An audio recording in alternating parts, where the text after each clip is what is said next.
ಒಂದು ಬಿಸ್ಕಟ್ನ ನಮ್ಗೆ ಆ ಟೈಮ್ನಲ್ಲಿ ಸಿಗೋ ಥರ ಮಾಡೋರು ಪದಕಿ ಸರ್ ಅವರು. ಸೊ ಈ ಒಂದು ಸಂದರ್ಭದಲ್ಲಿ ಪದಕಿಯವ್ರನ್ನ ಜ್ಞಾಪಿಸ್ಕೋಬೇಕು. ಸೊ ಏನಾದ್ರು ಒಂದು ಇದ್ದೇ ಇರುತ್ತೆ.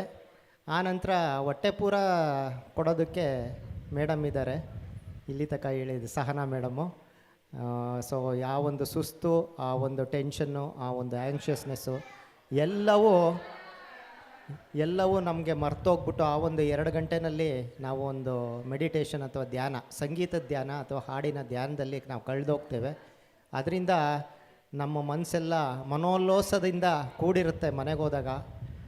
ಆದ್ದರಿಂದ ನಮಗೇನು ಸುಸ್ತು ಅನ್ಸೋದೇ ಇಲ್ಲ ಮನೆಗೆ ಹೋದ್ಮೇಲೆ, ಇನ್ನೂ ಮುಗ್ದೋಯ್ತಲ್ಲಪ್ಪ ಅಂತ. ಇವತ್ತು ಅಷ್ಟೇ, ಇವತ್ತು ಮೀಟಿಂಗ್ ಆದಮೇಲೆ ಹೋದ ತಕ್ಷಣ ಎಲ್ಲರೂ ಹಾಕ್ಬಿಡ್ತಾರೆ ನೆಕ್ಸ್ಟ್ ಮಂತಲ್ಲಿ ಯಾರ್ಯಾರು ಏನೇನೋ ಎತ್ತೆತ್ತ ಏನೇನೋ ಅಂತೆಲ್ಲ. ಯಾಕಂದರೆ ಆ ಥರ ಒಂದು ಸಿಚುವೇಶನ್ ಇರುತ್ತೆ. ಮುಗ್ದೋಯ್ತಲ್ಲ ಇವತ್ತು, ನಾಳೆ ಏನು ಮಾಡೋದು, ನಾಡದ್ದೇನು ಮಾಡೋದು, ಎಲ್ಲಿ ಪ್ರಾಕ್ಟೀಸ್ ಮಾಡೋದು, ಇರೋದಿಲ್ವಲ್ಲ ಈಗ ಪ್ರಾಕ್ಟೀಸು, ಇನ್ನೂ 15 ದಿವಸ ಕಾಯಬೇಕು ಅವ್ರ ಮನೆಗೆ ಹೋಗೋದಕ್ಕೆ ಅಂತ. ಸೊ ಅಂಥ ಒಂದು ಸಿಚುವೇಶನ್ನ ಇವರು ಕಲ್ಪಿಸ್ಕೊಟ್ಟಿದ್ದಾರೆ. ಸೊ ಇದಕ್ಕೋಸ್ಕರ ಇವತ್ತು ಈ ಎಲ್ಲ ಮಾತುಗಳನ್ನು ಕೇಳಿಬಿಟ್ಟು ಶ್ರೀನಾಥ್ ಕಣ್ಣಲ್ಲಿ ಆನಂದ ಬಾಷ್ಪ ಸುರಿತಾ ಇದೆ. ಅಲ್ಲ, ನೀವು 15 ದಿವಸ ಅಂತೀರಾ, ಏನಿಲ್ಲ, ದಿನ ಬರ್ಬೋದು ನಮ್ಮ ಮನೆಗೆ. ನೋಡಿ ನೋಡಿ ಅವರ ಹೃದಯ ವೈಶಾಲ್ಯತೆ ಎಷ್ಟಿದೆ, ವಿಶಾಲವಾಗಿರೋ ಹೃದಯ ಇದು.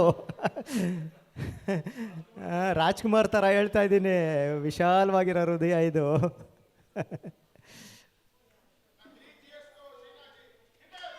Hurray hurray hurray